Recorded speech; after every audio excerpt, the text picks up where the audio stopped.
Chapter 42. The Nikumbhila Yajna. The Vanaras were crushed. They had watched in horror and disbelief as Indrajit slew Princess Sita. Then, the demon prince, along with his royal guard and his victim's lifeless body, vanished into darkness. A heartbroken Hanuman made his way to the eastern gate to deliver the devastating news to Lord Ram. Hanuman choked out his words. "All is lost, my lord. The son of Ravana has slain Ma Sita." Ram collapsed to the ground upon hearing the news. Overcome by grief, tears streamed down the prince's face. What reason was there to fight now? Without Sita, life itself seemed emptied of purpose. His brother Lakshmana, enraged by the unfairness of it all, exclaimed, "What good is following the path of Dharma when these wicked souls trample their way through this poor earth, their evil unpunished?" Vibhishan, the brother of the demon king, made his way through the grieving Vanaras to the royal princes. He had heard news of the tragedy witnessed by the Vanaras at the western gate. "My lord, you must keep faith." "I know, my brother. Ravana would not allow such a fate to befall the princess. This must be some trick of Indrajit. The demon prince is known for his mastery of illusion." But what purpose would this serve? Vibhishan mused to himself. He looked around.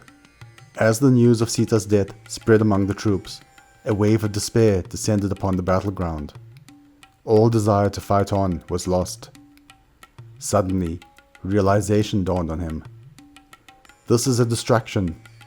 Indrajit seeks to shatter our will while he steals away into the forest. He intends to perform the Nikumbhila Yajna, the unholy sacrifice. If it is completed, he will become invincible in battle. We must stop him before it's too late. As demon reinforcements poured out from the gates of Lanka, Lakshmana stepped forward with fire in his eyes. "Brother, you must remain here. Our warriors need your strength to steady them, to remind them why we fight. Sita still lives, hidden within the city. I will lead a force into the jungle, with Hanuman and Vibhishan by my side. We will hunt down Indrajit and end his evil once and for all." Ram was impressed by the resolve of his younger brother and agreed. The contingent set off, guided through the dense jungle by Vibhishan. After a lengthy journey, they arrived at the Nikumbhila grove. A black plume of smoke rose in the air.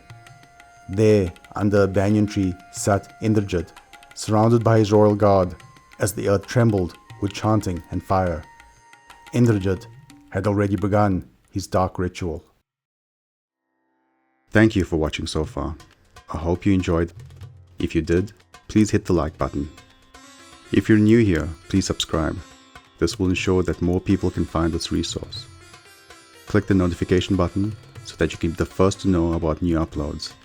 And please do comment below. I'll do my best to reply to any questions. Thank you.